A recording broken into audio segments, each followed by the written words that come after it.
안녕하세요. 불편해 죽겠네, 진짜. 자, 말문제 특강 하는데, 자, 교재 받으셨죠? 예. 자, 교재 보게 되면, 전체적으로 쭉 다 실어놨습니다. 예. 이게 뭐, 물론 이제 매년 이렇게 시험에 출제되는 부분도 있긴 하지만, 그래도 이제, 전반적으로 다 출제가 되는 경향이기 때문에, 물론, 이 중에서 뭐, 확실하게 출제되는 부분이라고 하면, 1장, 2장, 11장.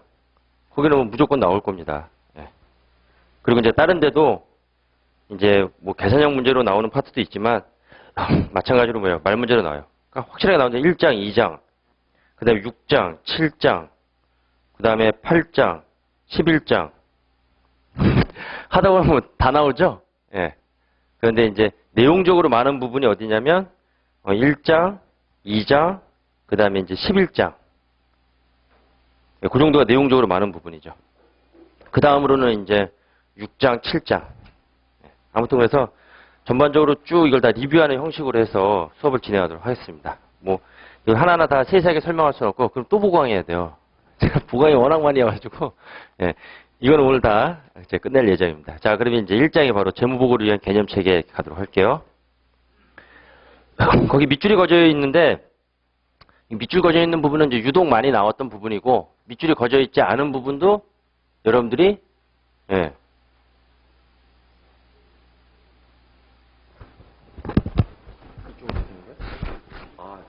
어쩐지 되게 불편하더라고.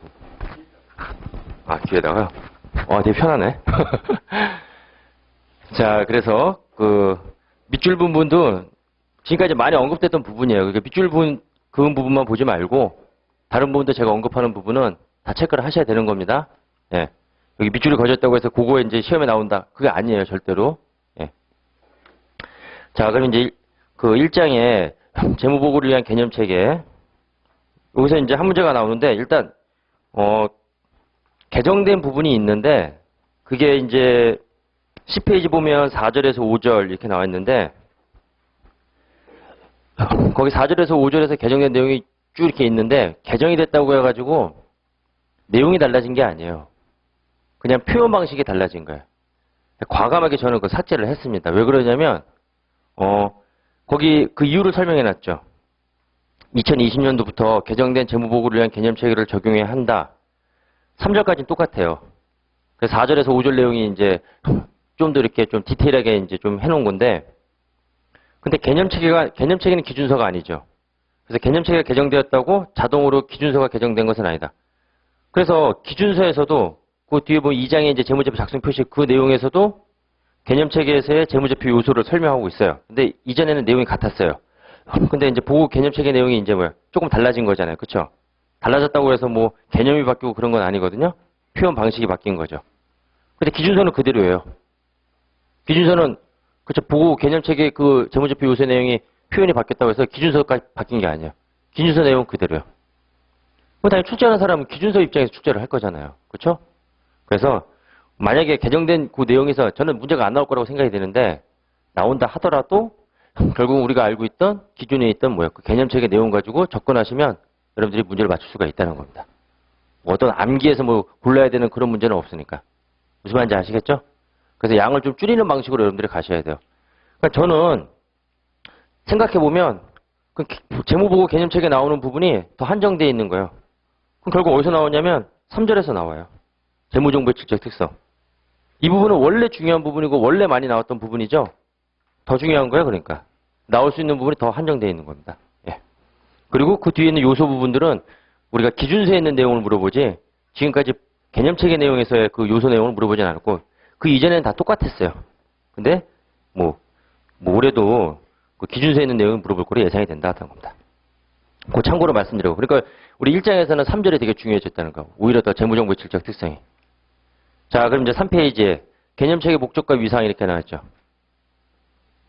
그 개념체계는 한마디로 이거는 뭐냐 이론 체계예요. 기준서 내용이 아니다 하는 겁니다. 우리 IFRS를 잘 이해하기 위한 우리가 이론 체계다 그걸 나타내는 거고. 그 개념체계 목적이 있죠. 이게 이제 종종 언급이 됩니다. 종종 언급이 돼요. 그래서 이건 체크를 하셔야 돼요. 그래서 이거는 누구한테 도움을 준다는 거예요. 개념체계가 누구한테 도움을 준다 그런 내용인데 자, 1번에 보게 되면 회계기준위원회가 있죠. 그게 밑줄이에요. 회계기준위원회가 뭐 하는 데냐면 기준 만드는 데죠. 개념체계가 도움을 준다는 거예요. 기준 만드는데 거기 나왔듯이 개정과 재정. 재정은 새롭게 만드는 거고 개정은 그럼 지금까지 만든 걸 뭐예요? 변경하는 걸 개정이라고 하죠. 걔한테 도움을 준다. 이렇게 보면 되고. 자, 2번에 보게 되면 요거는 하나의 지문으로 나올 수 있는 부분입니다.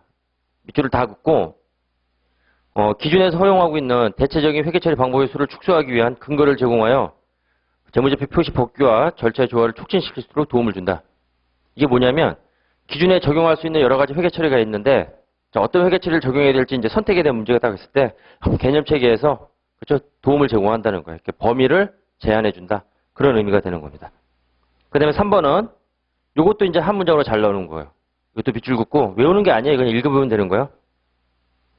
기준에 회계처리 내용이 없는 거야. 내가 회계처리를 하려고 그랬는데 기준에서 그 회계처리에 대한 내용이 없는 거야. 그럼 우리가 뭐야? 개념체계 내용을 가지고 바탕으로 해서 회계처리를 해라 같은 겁니다. 그래서 기준이 미비한 주제, 그렇죠?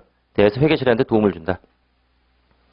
그 다음에 이제 4번은 감사인이죠. 그렇죠? 감사인은 회계 감사하는 거니까 감사인의 의견 영성. 그 다음에 5번은 재무제표 이용자한테 어떤 도움을 주냐? 해석하는 데 도움 주고. 그 다음에 6번에 기준위원회에서 업무 활동에 대해서 관심 있는 이해관계에게 제정하는데 어떤 정보를 제공한다. 이건 한번 쭉 읽어보고 넘어가시면 되는 건데 여기서 종종 지문이 나옵니다. 그 다음에 2번에 개념체계 위상. 그 밑줄 긋은 부분은 뭐 항상 단골 문제로 나오는 거예요. 그러니까 개념체계 내용하고 그 다음에 기준 내용이 서로 상충이 되면 누굴 따라야 된다는 거예요. 개념체계는 이론체계고 기준은 뭐예요? 법이죠? 그러니까 기준이 우선한다 같은 겁니다. 자, 그래서 그 밑줄 긋은 부분 그건 항상 잘 나오는 지문 넘어가시고. 그 다음에 이제 일반 목적 재무보고 목적이 있는데 거기 1번에 정보이용자였죠. 자, 이 정보이용자가 일반 목적 재무보고 목적의 주요 정보이용자가 되는 거예요. 자, 4명을 외우는데 투자자인데 현재 투자자, 현재 내가 주식을 갖고 있는 사람. 그렇죠? 현재 뭐 채권을 갖고 있는 사람. 잠재적 투자자, 그럴 의도가 있는 사람이에요. 주식을 사고자 한다. 또는 채권을 사고자 하는 잠재적 투자자도 포함이 된다는 거고 그 다음에 대여자 기타 채권자, 돈 빌려준 사람 또는 뭐 매출 채권, 뭐 외상 공급했다거나.